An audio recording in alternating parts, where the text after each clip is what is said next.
Hello viewers, welcome to my Nupur's kitchen. তো আজকে আমি তোমাদের সামনে ফুলকপি দিয়ে একটি ইউনিক রান্না নিয়ে চলে এসেছি। তো তোমাদেরকে আমি দেখাতে চলেছি নারকোল দুধে ফুলকপি।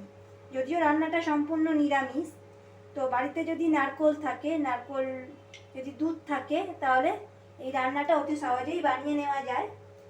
আর এটা সম্পূর্ণ নিরামিষ, খেতেও খুব সুস্বাদু হয়। গরম ভাত বা রুটির সাথে খেতে দারুণ লাগে। তো এখানে আমি কড়ার মধ্যে তেল দিয়ে দিয়েছি। তেলটা খুব বেশি আমি দেব না, ফুলকপিগুলোকে আগে একটু ভালো করে ভেজে নিতে হবে। তো ফুলকপিগুলো ভাজার জন্য যতটা পরিমাণ তেল দরকার, ঠিক ততটা পরিমাণই আমি তেলটা দিয়ে দেবো। তো এখানে তেলটা দিয়ে দিয়েছি, আর এইরকমভাবে ফুলকপি আমি কেটে নিয়েছি।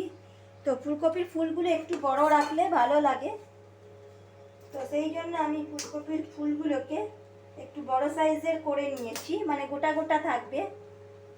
আর তেলের মধ্যে আমি এখানে খুব সামান্য পরিমাণে নুন দিয়ে দেবো, তাতে করে ফুলকপির মধ্যেও নুনটা ঢুকে যাবে। আমি আগে থেকে নুন দিয়ে রাখিনি।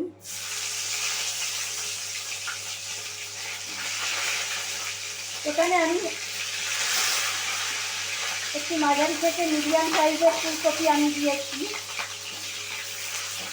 আচ্ছা, ফুলকপিগুলো আমি হলুদ দিয়ে ভাজবো না, হলুদ ছাড়াই একটুখানি হালকা নেড়ে চেড়ে নেব। হালকা একটু ব্রাউন হবে, আমি তুলে রাখবো। তোমাদেরকে দেখিয়ে দিচ্ছি আমি কী বাটা মশলাটা ইউজ করছি। তো এখানে আমি নিয়েছি আদা আর জিরে, কাঁচা লঙ্কা বাটা। আচ্ছা, নারকোলের দুধ লাগছে, আর টমেটো পিউরি লাগছে, আর এখানে লাগছে আমার মশলার বাটি দেওয়া জলটা। তো এই কটা উপকরণ দিয়েই রান্না হয়ে যাবে। আচ্ছা, ফুলকপিগুলো আমার ভাজা হয়ে গেছে। আমি বেশি লাল লাল করে ফুলকপিগুলো ভাজিনি। তো কষতে কষতে ফুলকপিটা আমার সেদ্ধ হয়ে যাবে।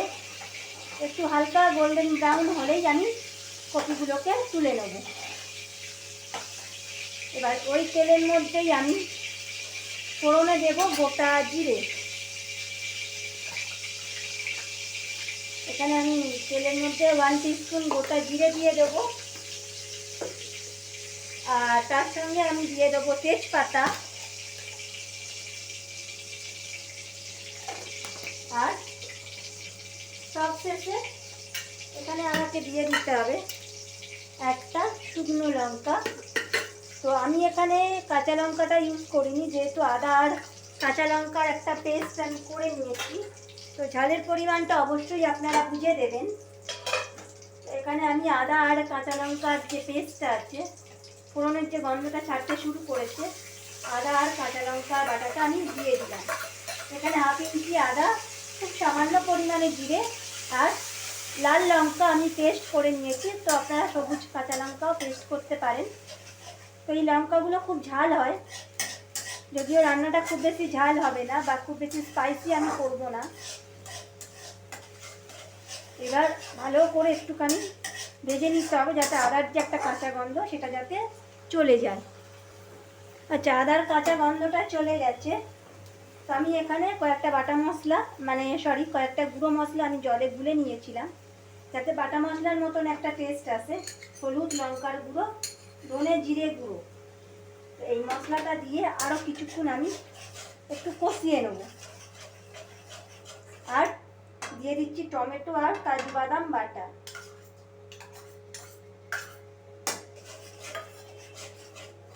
সমস্ত মশলা একটু ভালো করে কষাতে হবে।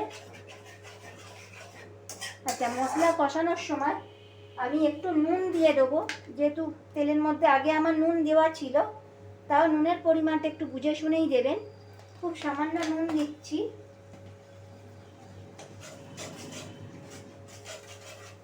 নুনের পরিমাণটা অবশ্যই বুঝে দিতে হবে।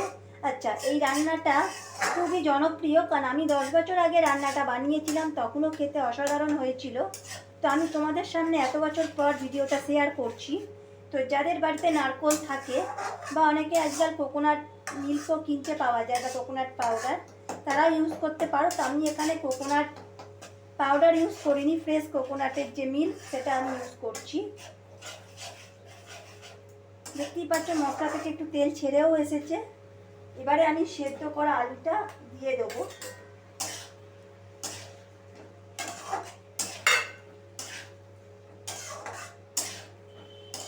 আলুটা দিয়ে ভালো করে কষানো হয়ে যাবে, তারপরে আমি ফুলকপিটা অ্যাড করব।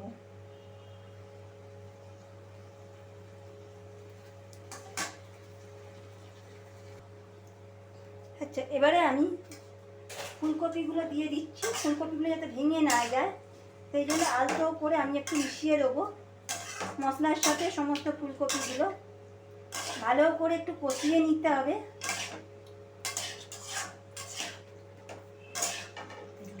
কষিয়ে নেওয়ার পরে এখানে আমি কোনো রকম এখন জল দেব না, মানে জল অ্যাড করব না।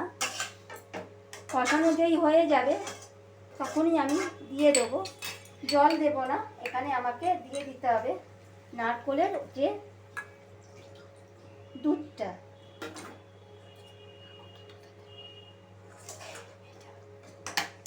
এবার এইটাতেই কিন্তু রান্নাটা হয়ে যাবে। খুব জোর আপনারা মশলার যে বাটি ধোয়া জলটা সেটাও দিয়ে দিতে পারেন। তো গ্রেভিটা যতটা পরিমাণে রাখতে চাইছেন ঠিক সেই পরিমাণে গ্রেভিটা থাকবে। এবারে আমি ঢাকনা দিয়ে 2-3 মতন আমি ঢেকে দেবো। ঝোলটা ফুটে উঠলে নামিয়ে নেব। আচ্ছা, তৈরি হয়ে গেল আমার নারকোল দুধে ফুলকপি। তো ঝোলটা ফুটে উঠেছে, আমি গ্যাসের ফ্লেমটা একদম লো করে দিয়েছি।